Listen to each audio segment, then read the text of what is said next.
Hey everyone, welcome back to the channel. It's today's Takes with Alex, and I am your host, Alex. Today we're talking about a very important mindset and practical way of life. It's called divine providence. Okay? And so, welcome to this exploration of one of the most comforting and transformative ideas in spirituality, right? We are spiritual beings living a physical experience. And so the physicality has to be rooted and subservient to the spiritual practice. Okay, so today we're talking about appreciating divine providence, known in Hebrew as hashgacha pratis. This concept teaches that God is not distant, but intimately involved in the details of our lives, guiding, caring for, and communicating through even the smallest events.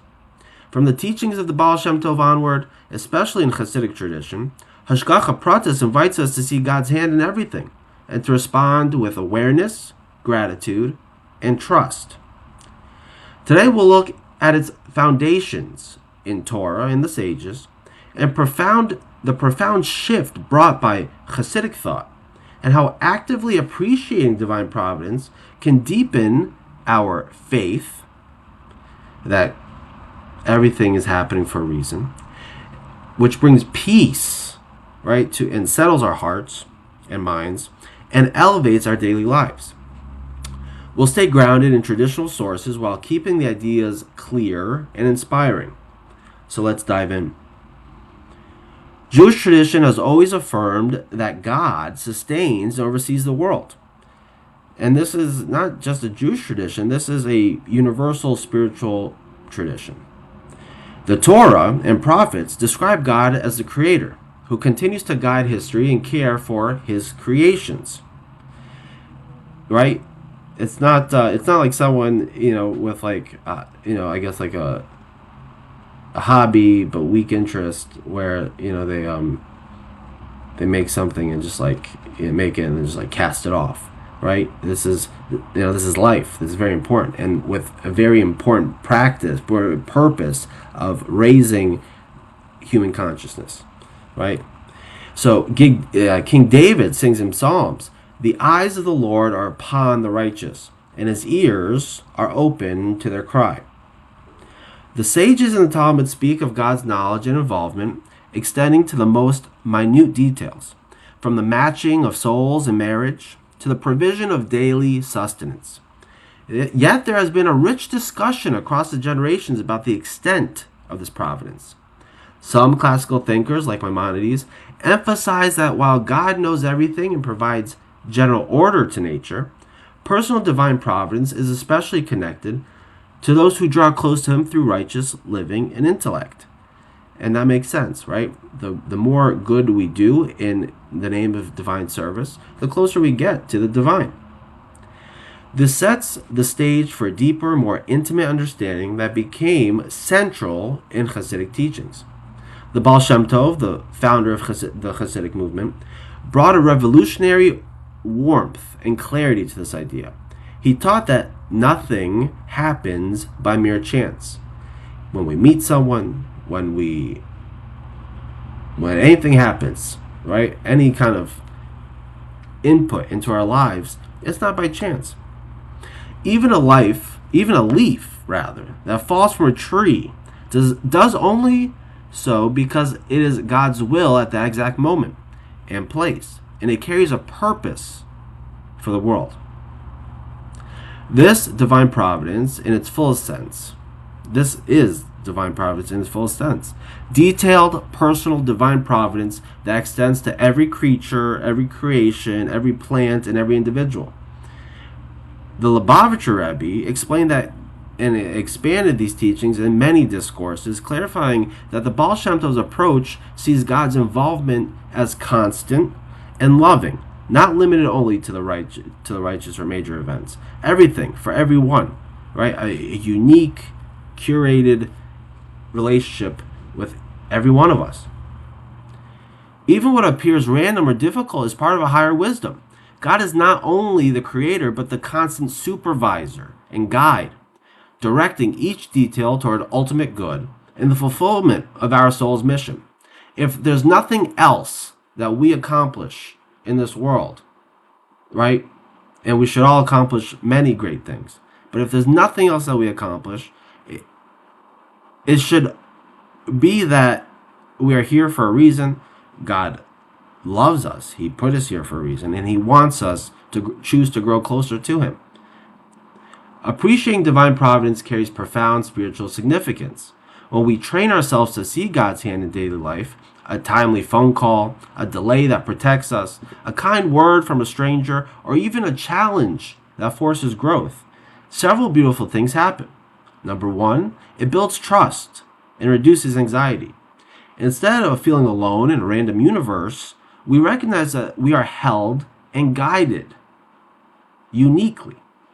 This fosters a trust in God, right, in the divine plan, individual plan and collective plan, and inner peace. Number two, it turns ordinary moments into opportunities for connection. Every event becomes a potential message or invitation from above to learn, to grow, to show kindness, or to strengthen our faith. Right? Some days, even within days, right? 1 hour, I'm feeling good and close, everything's working out. Oh, that's just happened. God loves me. The next, something challenging happens, right? And so, when things are good, it's easy to have that appreciation awareness. But it's when the challenging part comes in, right? And we hear this all the time. A lot of people say this. It's through that our faith and our faith develops, right? And so if we're able to withstand and maintain our faith in one challenging situation, right, that builds like a strength, like a muscle for the next one. And then eventually, like everything that happens, we're able to see God's hand in. Number three, it cultivates gratitude and humility.